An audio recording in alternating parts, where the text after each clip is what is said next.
So please welcome Professor William Torbert, an emeritus professor at Boston College. He did his PhD from Yale University. He's very widely published, including many books and articles, including his famous article in Harvard Business Review on managerial action logics, which kind of mirror very much to the adult development stages or the stages of consciousness development. And he has been interested in consciousness for a long time, including in his first book in 1972. He has been associated with MIU and he took part our symposium on high consciousness manager at the Academy in this August. And he wrote a nice appreciative note and we connected, and then he's agreed to speak with us.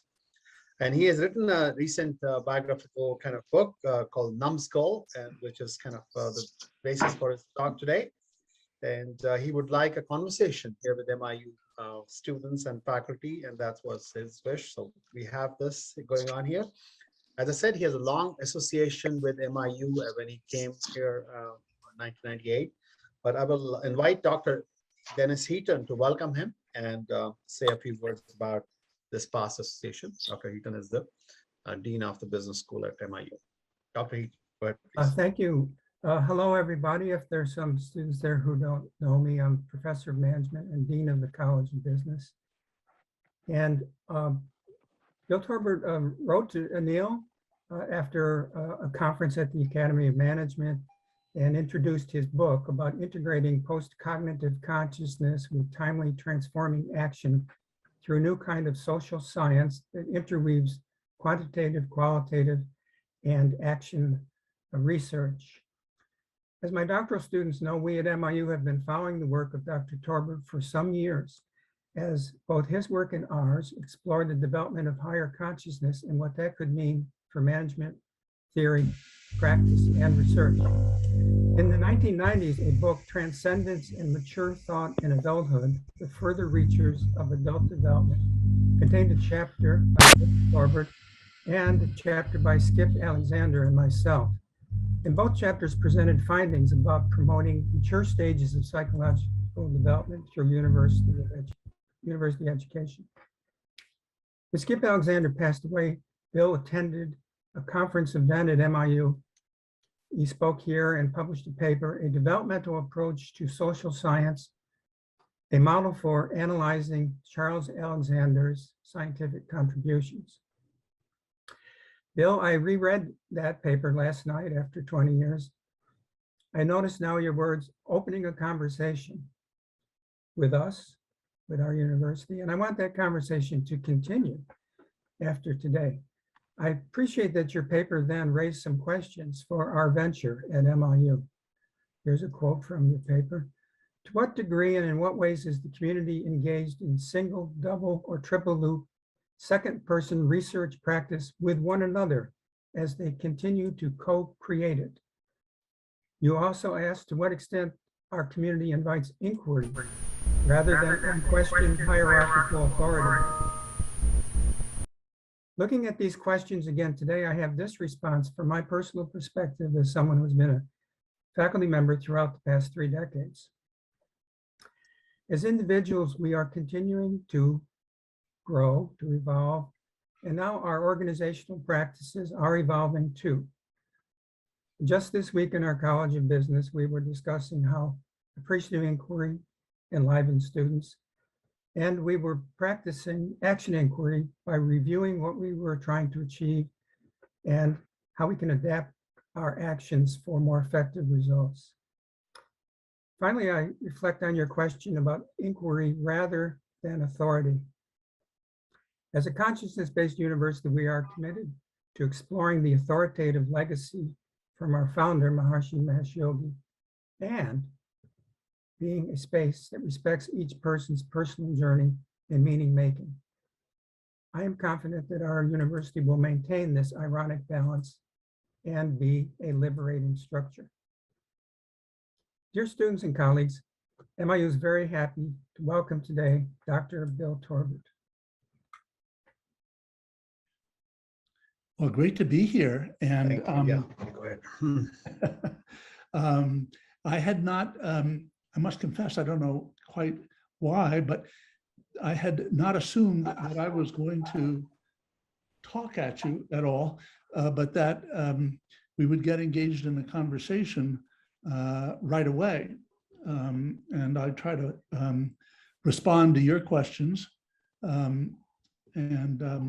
It's great that already there's a conversational tone with Dennis responding to some of the questions I asked 20 years ago. And of course, the mere fact that MIU still exists and prospers is an answer in itself to whether you have been a place that's open to inquiry, not just individually, but interpersonally and organizationally. So if anybody has any comments or questions related to that element, to your own institution, that would be interesting to talk about. As you no doubt are aware, there have been plenty of instances in the last 20 years and more where communities supposedly focused on spiritual inquiry have been more or less brought down by the authoritarianism and, in some cases, lack of inquiry of the leaders. So it's still a relatively unknown human process. How do you create a true community of inquiry, which on the one hand relies on the authority of the most advanced students, but in other ways is open to question that authority at the same time? I myself spent 25 years in the institution of the Gurdjieff work. That was my way of trying to engage in a deep first-person inquiry. But again, partly because I was in organization behavior, I was quite attuned to whether the enterprise as an organization was open to inquiry, the Gurdjieff work as an organization. And it may have been helped by the fact that the founder, Gurdjieff himself, had died in 1949. So the organization was operating beyond his immediate influence, his direct day-to-day influence. And it was, in fact, run by a group rather than a person. And it was a highly integrated group of men and women. And indeed, the one person who was symbolically the head of it was a woman named Madame de Salzmann, obviously a woman. So that those elements of the Gurdjieff work were, seemed to me to reinforce the notion that it welcomed kinds of inquiry and wasn't operating based on a single authoritative voice. So I'd be very happy to just have people raise questions about anything, about my background or my theory or this newest book. Most of you have come online since I waved this book, and Numbskull in the Theater of Inquiry, in which I attempt to bring together the various paradoxical strands of my life and work. So, okay, maybe if you want to make it interactive, let's go with Gordon, has raised his hand consistently. Let's say, please keep your questions short, Gordon, if you can. Dr. Torbert, thank you so much for being here. I'm really excited to hear more about your theory. I'm reminded in some of what you've shared about the Veda and Yogastha Kuru Karmani, established in union, take action. And I like what you're saying very much, as I understand it, about it's time to get in action. Time for thinking and talking is over, perhaps, this sort of very bold statement.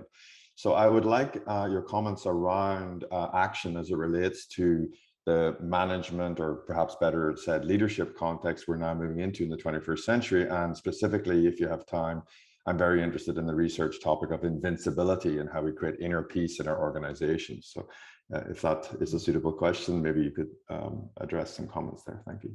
the last part of that question sounds way beyond me. But I'm working on it. let me give a try at the early part of the question and see if it leads. Maybe you'll be able to direct me again with more question. Yes, I grew up at Yale in the 1960s, and one of the people who I had the good fortune to meet, who was around there nearby at the New School of Social Research in New York City, was Hannah Arendt, a philosopher whose central concern, you might say, was action. And the notion that that is a fundamental category of human being / doing, and that labor and work are both human doings that are surrounded by norms that we don't question, but action is the peculiarly human capacity not only to move a project ahead, but to simultaneously question whether it's in fact living up to its original purpose, and whether the strategies are the best ones possible for such movement. I had a number of political philosophy graduate student friends with whom I started the Yale Upward Bound program at the age of 22, which was a 2/3 Black organization. During the years of 67, 68, when there were the assassinations of Martin Luther King and Bobby Kennedy. So we were attempting a kind of a significant action in the war on poverty, just at a time when the Black Power movement was asserting itself in a different form of action. And what became obvious to me was that most of social science didn't even consider or think about the notion of action. It was taking its lead from the natural sciences and trying to create descriptive generalizations that were true for every time and place. That's sort of the aim. Whereas I was interested in taking action that was appropriate, not just for any time and place, but more particularly for what was unique about this time and place. And in fact, during the 2 years of the Upward Bound program, it turned out that I had a striking experience, which was that in the first week of the first summer, after we had struggled for 4 days with the students who weren't used to participating in making decisions, and we were trying to create a constitution for the school that would, all the laws of the school for the rest of the summer. But at the end of the week, there was this terrific fight that actually turned out to have been started by the staff, even though initially they couldn't realize this. They assumed it was the students who had started it.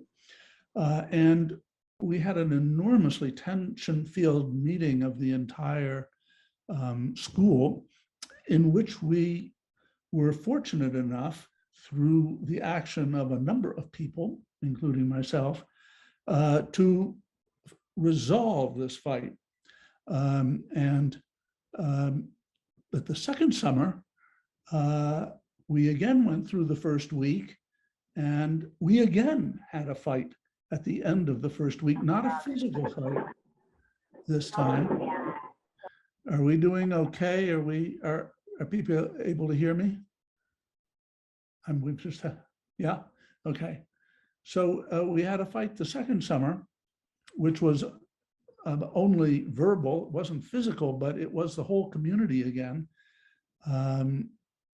This fight did not work out so well. I was not, or anyone else, as much of a champion. And so later, when I came to review the entire 2 years of the school and these 7-week summer sessions, one of the questions I was asking myself was, why was it possible to be successful the first time when I had less experience than the second time when I had more experience. And there were some obvious answers to that reason. One of them was that I wasn't in the fight the first time. I actually came to the situation some minutes after the fight.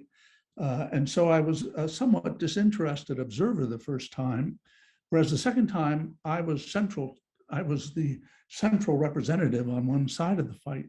So it was harder for me to gain detachment in that moment, and to being very early in my years of meditation, to even remember that I might take a deeper breath, and that by observing a little bit more, I might be able to act a little bit better. After that, the question of what is timely action became essential to my work. And it seemed to me that mainstream social science has almost nothing to say about it, and is a paradigm that prevents you from learning very much about it, because what it tells you to do is to stay separate from the action. If you're going to be a researcher, you need to be detached and objective, as though that necessarily means not being involved in activity. Gradually, the kinds of paradoxical questions that come up at the later action logics or stages of development of how you balance and reconcile and move back and forth between two opposites, such as action and inquiry, became increasingly important to me. Now, how does any of this relate to your question, Gordon? Do you think I'm making progress on speaking to that question, or would other people like to ask more about this issue of action? Beautiful introduction. Thank you. Yes, very nice. I'd like to make a comment, if I may. And that is really something which is called, which you actually touched upon, Bill, and that's coexistence of opposites. Mm. And for example, Maharishi has these 5 fundamentals of progress: stability, adaptability, integration, purification, and growth. And if you think about it, the first 2 are completely opposite: stability and adaptability. And yet you need to have both, because if you're totally stable, you're ossified, and if you're totally adaptable, you're completely frazzled and can't get anything done. So you need to have coexistence of opposites, and that can happen in terms of one's consciousness, because one's consciousness can be unbounded and focused, and therefore one can actually be compassionate and dispassionate. One can be focused on the task at the same time. One's consciousness can be also the observer. Yes, yes, indeed. Yeah, for a long time, it has seemed to me that the objective is not to be either passionate or dispassionate or compassionate, but to meet at the point where all those 3 meet one another. And of course, that does require a kind of postcognitive consciousness, so that one is not over-identified with the apparent irreconcilability on the cognitive level of such opposites. Bill, could you say more about what you mean by postcognitive? Yes.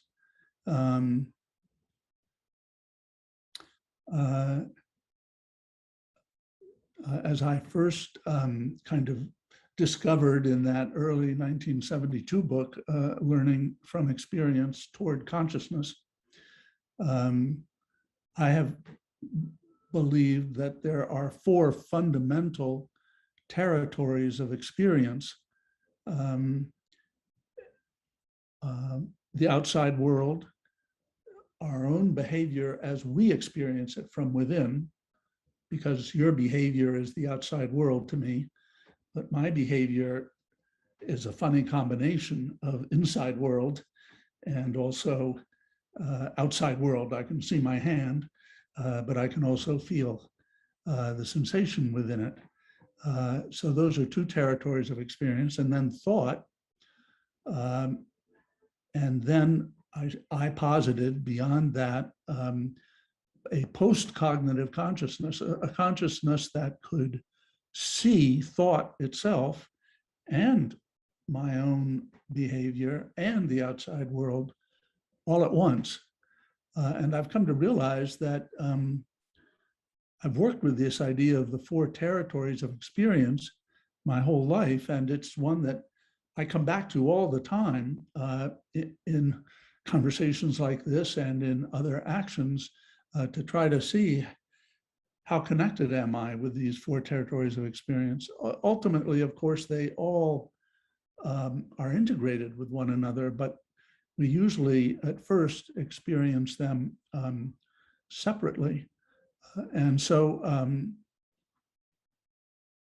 I emphasize the notion of postcognitive consciousness because I do believe that there, in my experience, is that there is a quality of consciousness which is beyond words and beside words and able to infiltrate words from the inside, so to speak.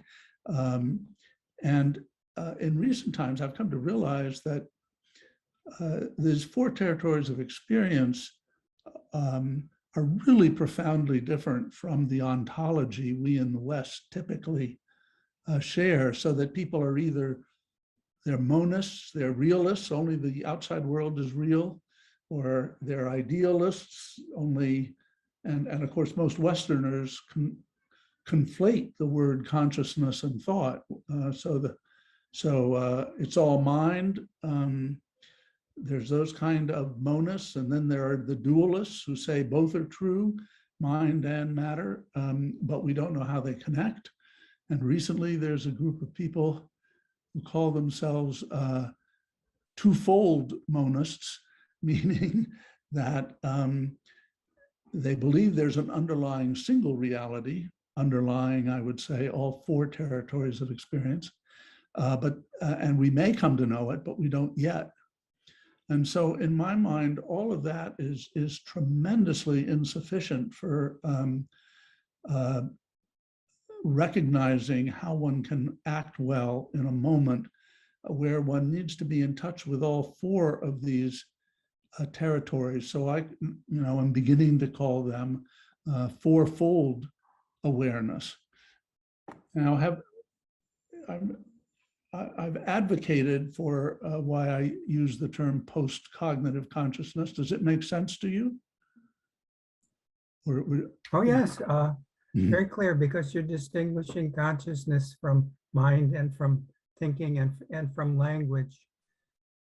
And you know, in the vocabulary at this institution with Maharishi as the founder, the key idea is transcendental consciousness is a deep aspect of who we are if our mind can experience beyond thought.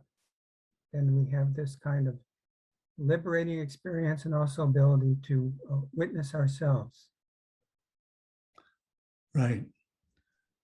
Yes, this is obviously more aligned with Eastern forms of thought than with Western forms of thought.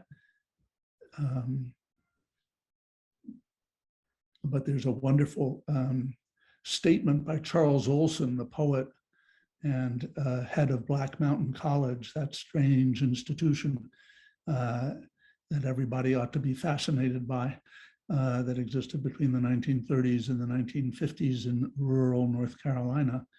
But he said, if there's any absolute, it is just this: you in action now. And so the notion that the absolute can only be found here and now is, to me, a very powerful one. All right, Vikram, go ahead next, please. Robert, thank you. This is a fascinating conversation. And when you said paradox and the idea of inquiry and action as sort of being opposite, because one needs you to stand still and the other is about motion, I was kind of reflecting on Heisenberg's theory of uncertainty, where you have position and momentum in sort of paradoxical opposites. And my thinking from reading on paradox, and that's a thing that I'm very deeply interested in, is that I think a paradox is a paradox only when you see it as thus. When you rise to a level above it, the paradox in fact self-resolves. And in some ways, the what you call as postcognitive consciousness, or what someone might call as absolute, someone would call, there are different names to that, but that fundamental underlying reality, absoluteness, the nowness, the isness, the being, that underlies in fact all other three. They're not 1, 2, 3. The fourth in fact underlies the first three. I mean, anything that is done from that point of view, in a way, self-resolves paradoxes. Would that be a way to look at how action inquiry can be? Because in some ways, I feel that words cannot define it, only experience and action can. Because the moment you start having words, you are in fact trying to reverse the gaze. You can't look at your own eyes. It's not possible.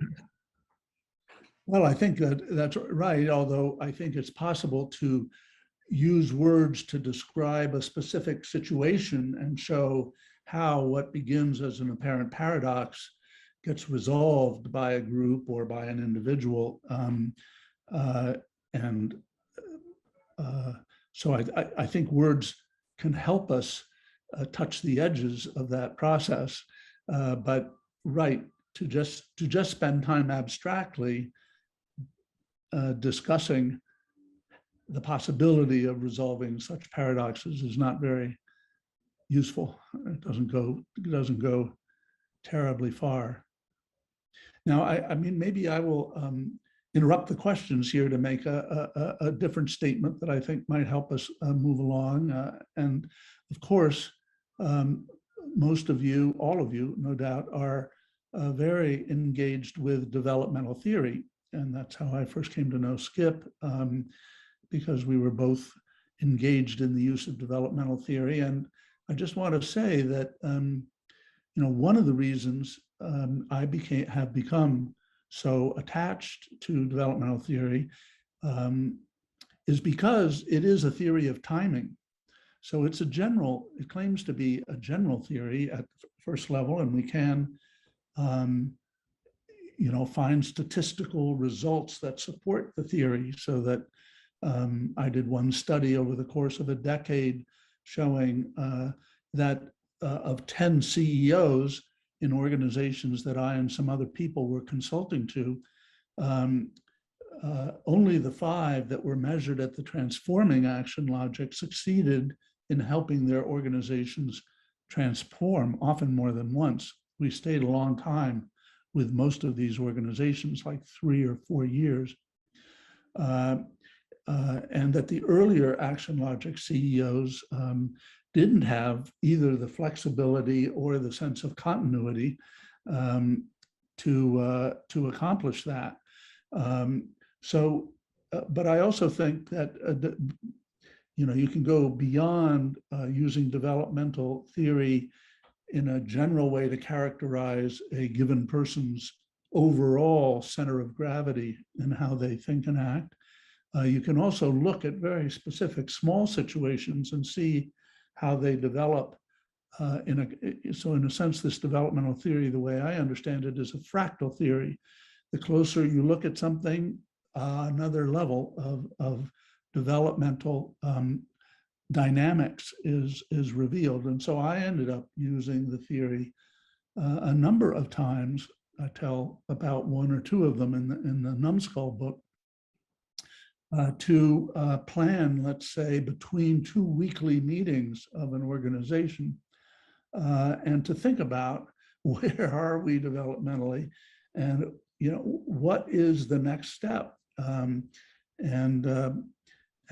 trying to not just think about that in an analytic way, but to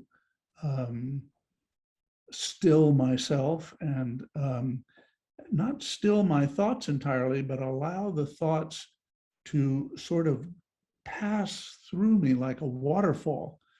I'd love it if anybody confirmed having experiences like this yourself, but it's sort of a not thinking, but it's not a banishment of thoughts. It allows them to sort of come down. And so different thoughts about how to organize the next week and why would come before me, and I would avoid, stopping and hanging on to any one of them or trying to flesh them out in any way until something arrived that was actually kind of alive rather than dead. It wasn't an already created image, but it was either a word or some picture of something that was actually inspiring. That's a different way of trying to cultivate postcognitive awareness and the relationship between that and the thought. So I just wanted to bring in the whole idea of how developmental theory is related to action.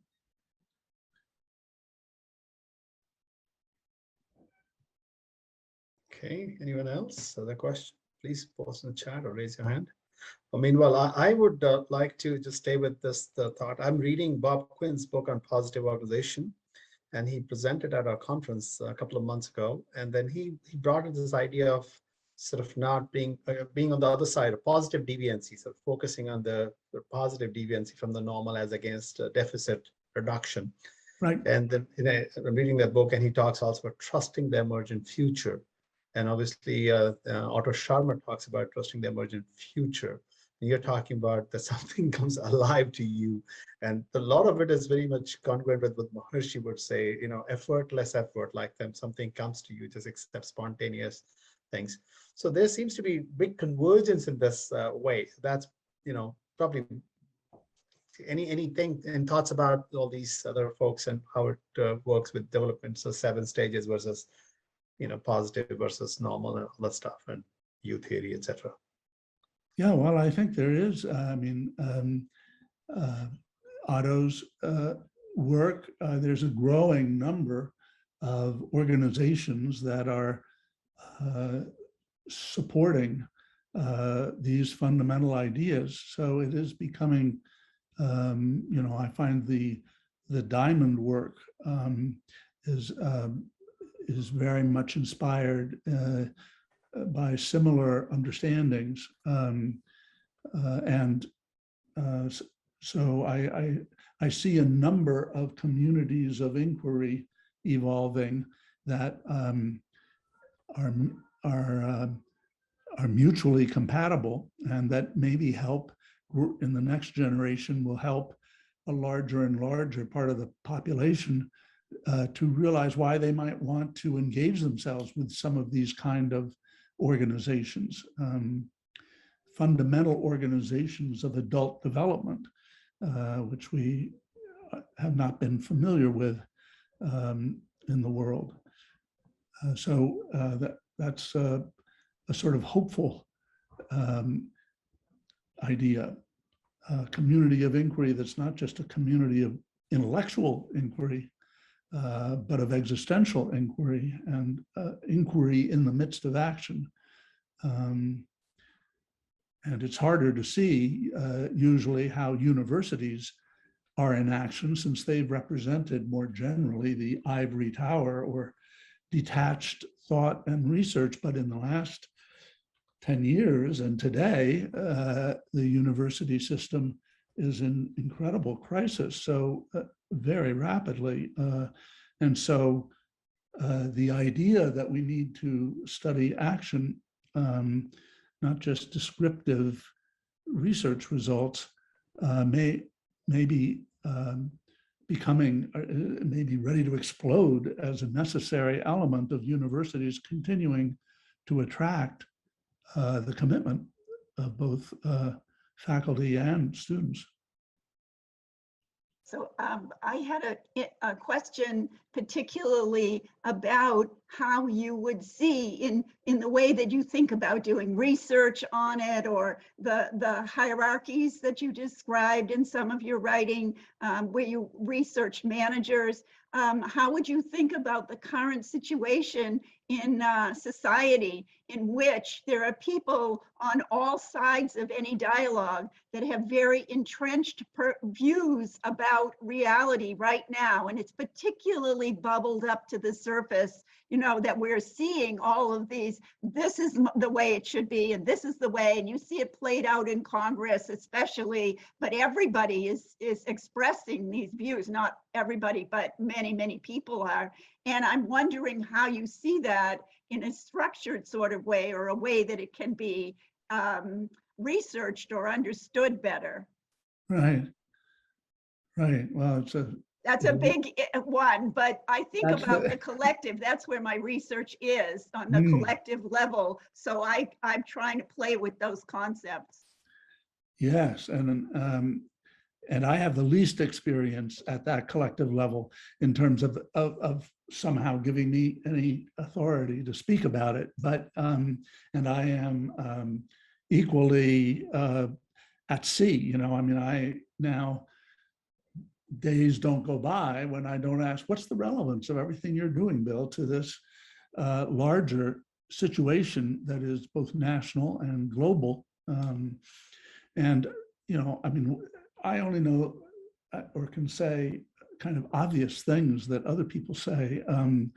One being that, you know, we are clearly at the end of the age of independence. I mean, I look at world history in terms of before 1500, we were in the age of dependence, of a primarily opportunist and diplomat action logic reality at the personal and the larger scale.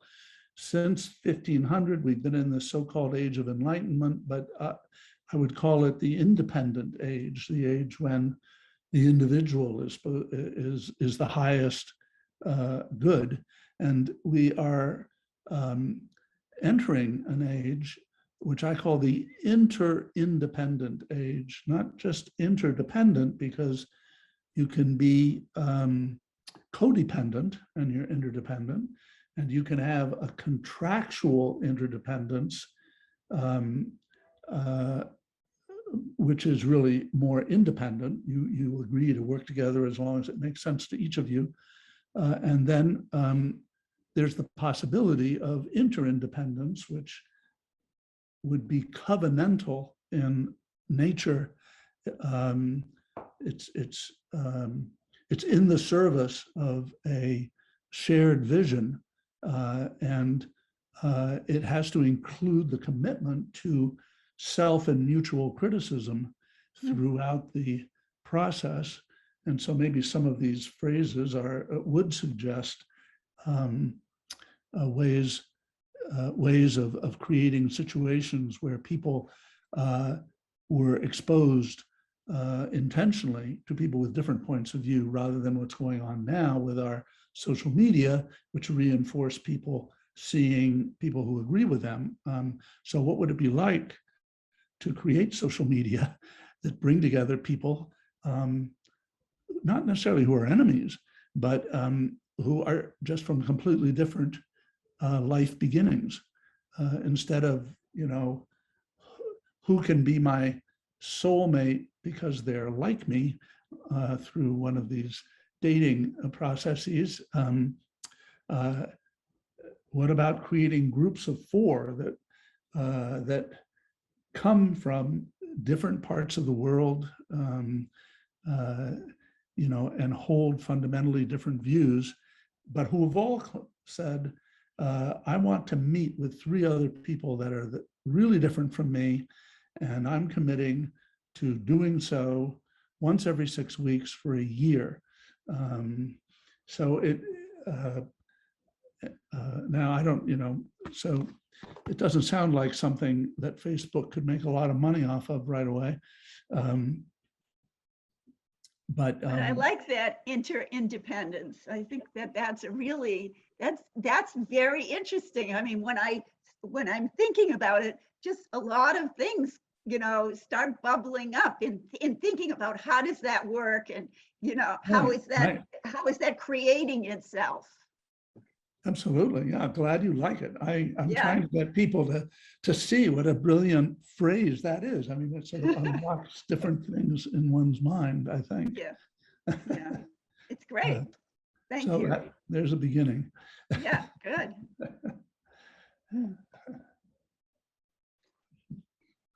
Yeah, collective consciousness, very, very big part of what we are doing here. That's makes very unique what we do. The theory around Maharishi effect, the super radiance effect, how collective, Maharishi would say collective consciousness is what drives the leadership of the country, or the other way around. And that's why we meditate long and hard and regular. Anyway, waiting for other questions. Anybody else?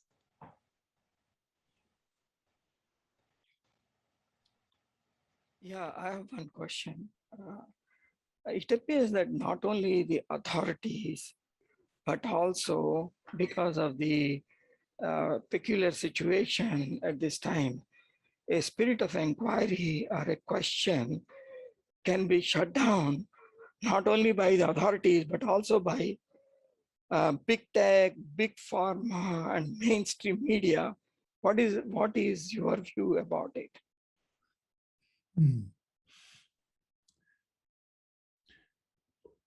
Well, first of all, in addition to seeing us in the process of trying to enter a new age, and mind you, it took us 500 years to get independence figured out somewhat. So it may take another 500 years to get interindependence and a spirit of inquiry among strangers or differently convicted people. So it may take a long, long time for that. One of the things I think to realize is that the period in between ages is a period of real randomness and confusion. And one of the moves that a great part of a population will make is to fall back to earlier action logics. And I certainly think we are seeing that where the way that the forces of power in the Republican Party are working right now, they're getting an astonishing plurality of people to return to a kind of diplomat point of view that my side is right and your side is wrong, and there is no higher authority than whoever's the chief of my side. And part of the response to that has to be, and who talked about invincibility before, an unyieldingness on the part of those who believe, let's say, that democratic norms are meaningful. And we see how quickly we're suddenly in fear of whether we can remain a democracy in terms of elections. It was really impressive and reassuring how many people who were actually Republicans but were election officials in this last go-round insisted on remaining true to the actual discovery of whether the votes were authentic or fraudulent.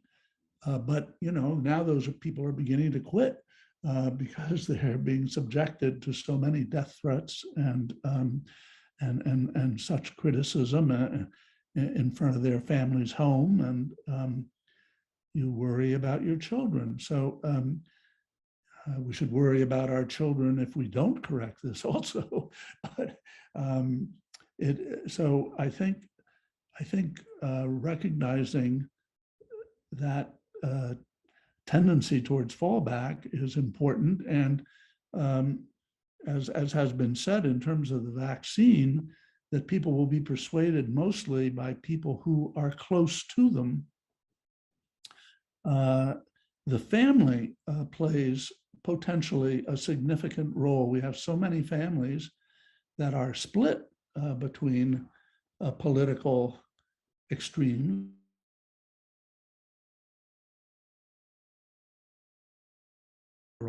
Alternatives, and learning to speak them from simply separating and stopping having Thanksgiving and Christmas and the 4th of July together. It really creates a challenge, I think, at the family level.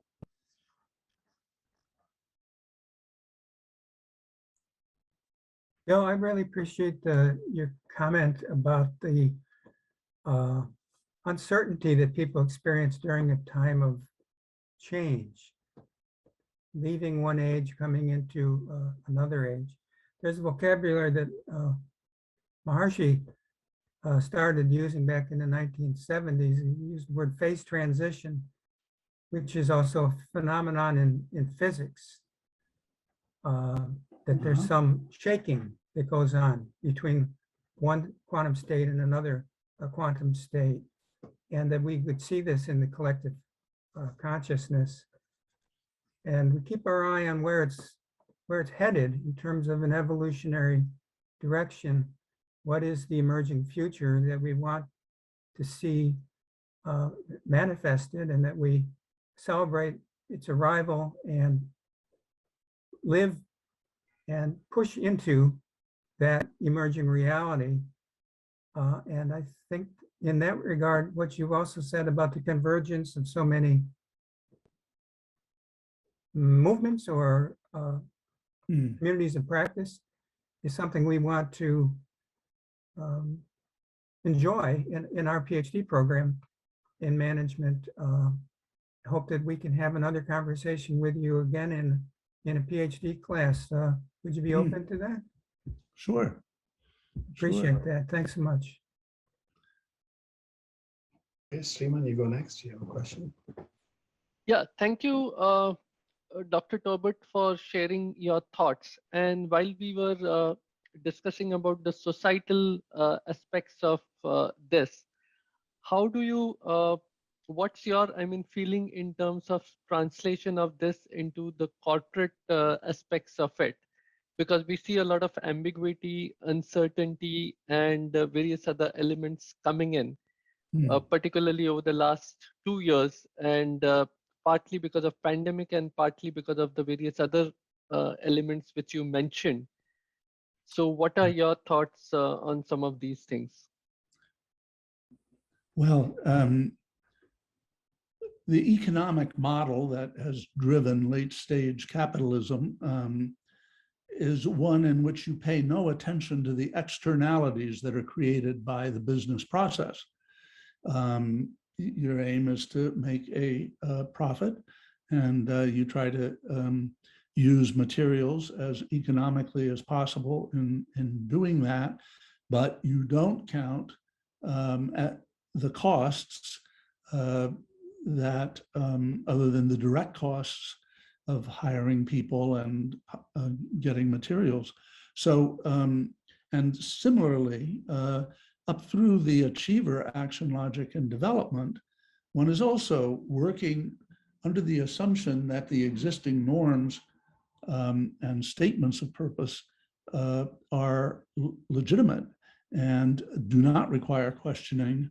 So it requires that organizations move beyond this achiever systematic productivity action logic. And it is beginning to happen.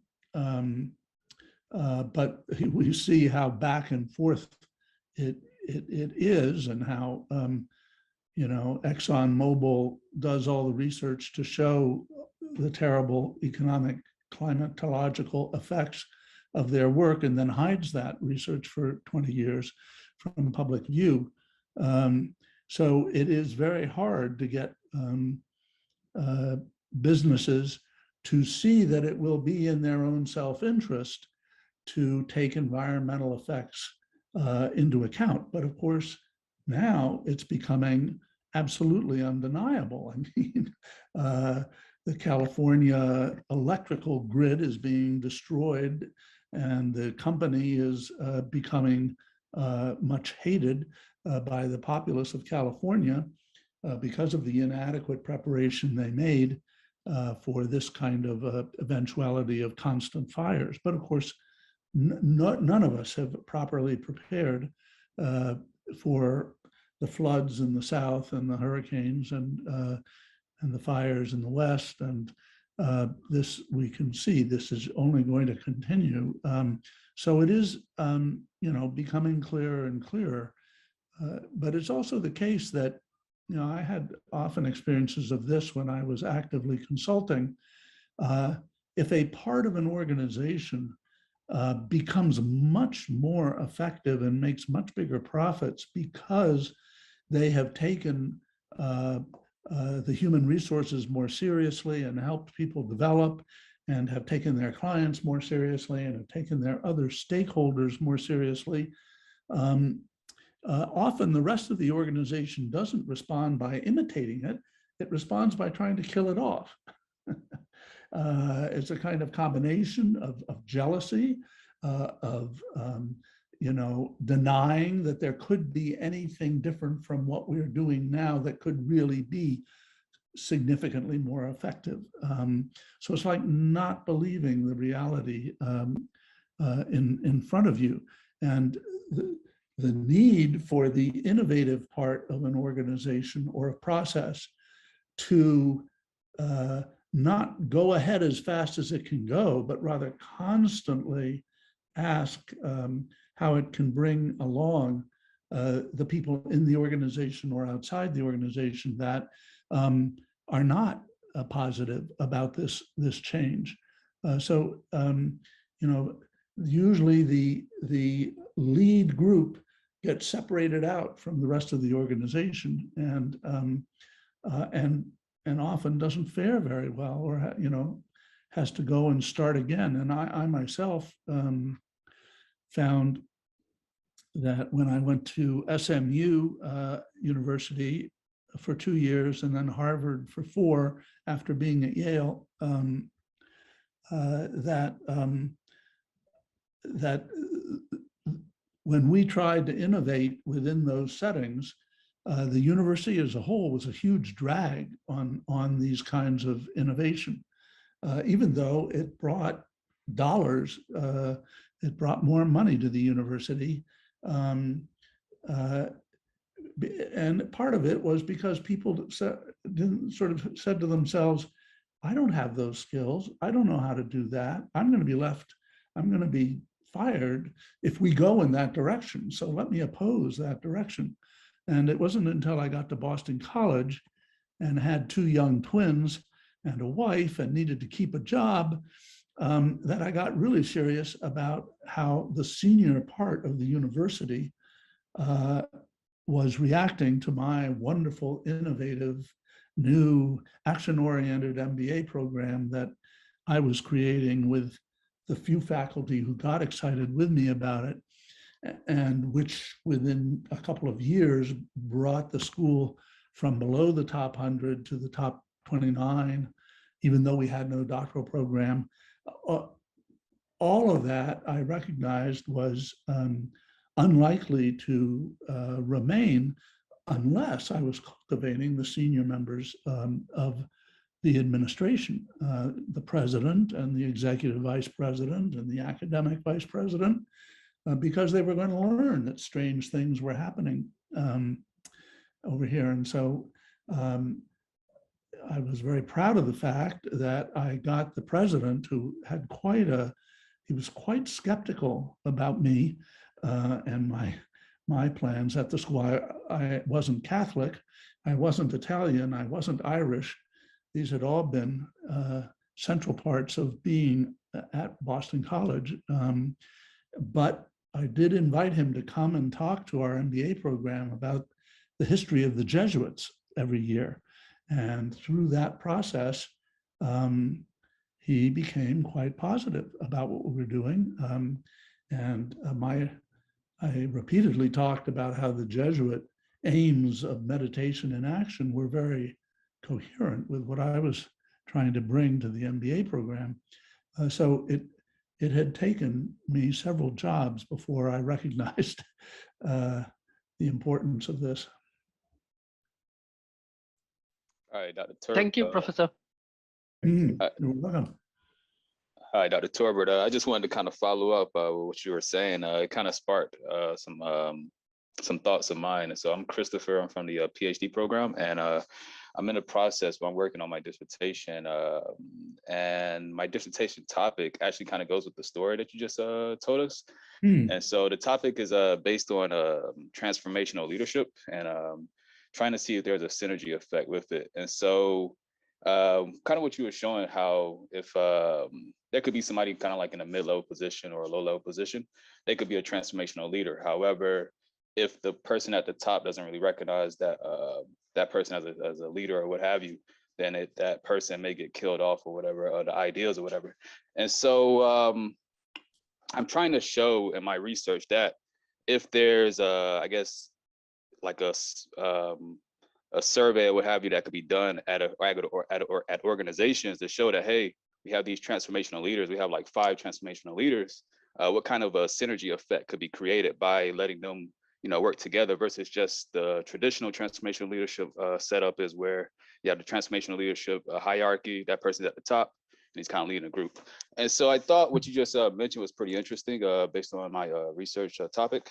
And I also think, you know, what's kind of interesting with what you've been saying is that even with, you know, with our background at this university, with being connected with Maharishi and transcendental meditation, when you look at, you know, places like India and things, those people that do kind of step out of the, I guess, the norm and have those innovative ideas, sometimes, you know, they're seen as the gurus that go into the mountains, but they be by themselves, or they go into the forest and they be by themselves. They may get a little following from here and there. I think what Maharishi did was pretty interesting, where he was able to bring this meditation that has been around for, you know, maybe hundreds of years from my understanding. And he was able to find a way to incorporate it into society versus, you know, just holding it to himself and, you know, based on research and things of that nature. So do you have any tips, you know, just moving forward for those people, you know, who are, you know, kind of in that situation where maybe they do have those innovative ideas? How do they incorporate it? I think you mentioned that kind of like near the end of your story, you know, how you was kind of able to get your leadership involved with you, but, you know, just any more, you know, tips? Right. Well, a number of organizations, in a number of organizations, somebody who's at a relatively senior level, like a vice presidential level, that I've known, brings people who are more junior into an informal group in which they support one another in their efforts to make change in the organization. It's a delicate thing because that informal group can again arouse jealousy among other people. Oh, who are these young people who are getting special attention from the vice president? But they also then often get promoted more rapidly because in fact they do develop skills that make them more successful, and therefore they deserve to be promoted. So that's one way of, I think it is, and another related way is just for 3 or 4 people in the organization who kind of see that the others are similarly inclined toward innovation or inquiry or whatever the telltale sign is, to get together regularly on a monthly basis and discuss little cases of problems they have in their work in their area with these 3 or 4 other people who are sympathetic consultants to them or coaches. And that can be very helpful because of course one tends to feel very lonely. There aren't so many even today, after all 40 years of my involvement in this stuff. You find very few people in an organization who are at the transforming action logic, which is the one when one really understands why one is trying to act in a timely fashion and what kind of inquiry is involved in supporting oneself to do so. So I don't know if those just give a little bit of a tip or a hand. It does actually. Yeah, thank you. That was I think that was beautiful. Thanks. Great to talk with you, Christopher. We are at time, so let's have last question from Abhilasha. Yes, Dr. Torbert, thank you. Actually, moving back to your comment a few minutes ago on bringing on each member of the organization at a collective level and helping them move towards growth. I actually wanted to ask about, so Sally Maitlis is a researcher who works extensively on post-traumatic work growth. And she highlights how in an organizational setting, particularly in post-traumatic contexts, when you talk about growth within an organization, it's mostly focused on the growth and development of the organizational members within the context of the organization. And it has got less to do with their growth at a very individualized or at a personal level. So if we had to take a traumatic event, for example, say in the post-coronavirus period, if we have to take that as a traumatic event, then in the post-traumatic context, if we are to focus on an organizational growth, then how does the inquiry amidst action, as you put it, come into play in an organizational research or organizational practice? How does that help to create policies and just practices that would help collective growth, but yet at a like it's collective, but yet it's individually catered for the organizational members, and not just seeing them as employees, but moving beyond that as persons. So that's my question. Thank you. Why didn't anybody come up with any easy questions? Come on. Sorry. Well, I would. I don't have any special wisdom about this, but I do recognize that the issue of trauma and post-trauma has become, one that concerns, in a way, almost everybody because of COVID, and then also because the economy changes so rapidly that people, nobody has a career at one organization any longer. In that sense, I'm terribly old-fashioned. I just lucked through to the end of my career, being in 30 years at Boston College. But organizations will need to understand the interplay between the personal development of their employees and the collective development of the organization, that the two are completely intertwined, because you're going to be asking the organization as a whole to be more adaptable than typical organizations have been. You're going to ask people to be less identified with the particular work group they're working with, and with the ways they have done things up until now. And so this requires an adaptability on the part of the individual, not just on the part of the organization. And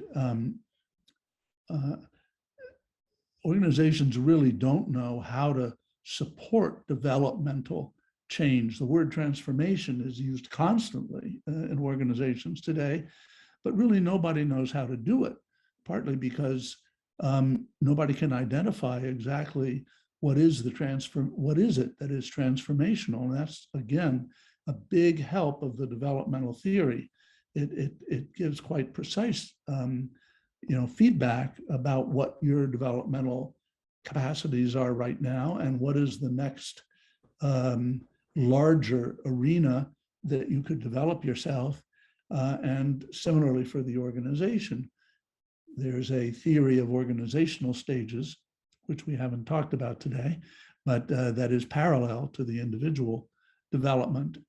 And it's only at the later action logics of organizations that the leaders understand how much personal development is necessary within the organization. And So there's a growing interest, I find, in the idea of liberating disciplines, which is one that came to me some 40 years ago, which is about how to create work environments that not only get things done, but also support human development at the same time. So you may want to go and take a look at that.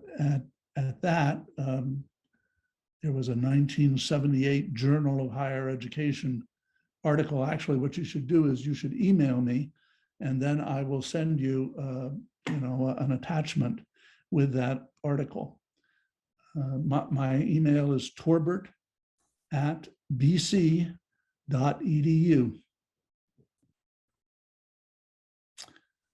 So that's the beginning of an answer. Hey, thank you all. This was fun. I'm skeptical about whether it was helpful, but I hope so. And it's been a pleasure to be with you. And thank you. I want to make a concluding appreciative comment. At the beginning, we said that you're advocating action, transformative action, integrated with doing research. That research is not just trying to create some kind of abstract knowledge, but actually be engaged in making a difference. And we have Dr. Deborah Lewis, who has joined our faculty and bringing with her the disciplines of case study research and action research. And particularly in response to Christopher, if he wants to study a phenomenon, he may be engaged in trying to build that phenomenon as an active change agent, and at the same time researching his own practice and the organization that he's trying to transform. And this would be an example of action research, which we're quite supportive of in this graduate program. We'll talk further about it, Christopher and Deborah. And finally, thank you so much for a very stimulating and engaging conversation today. Look forward to more. Take care, everybody. Thank you. Well, thank you. Appreciate you joining us. Bye-bye. Bye-bye. Thank you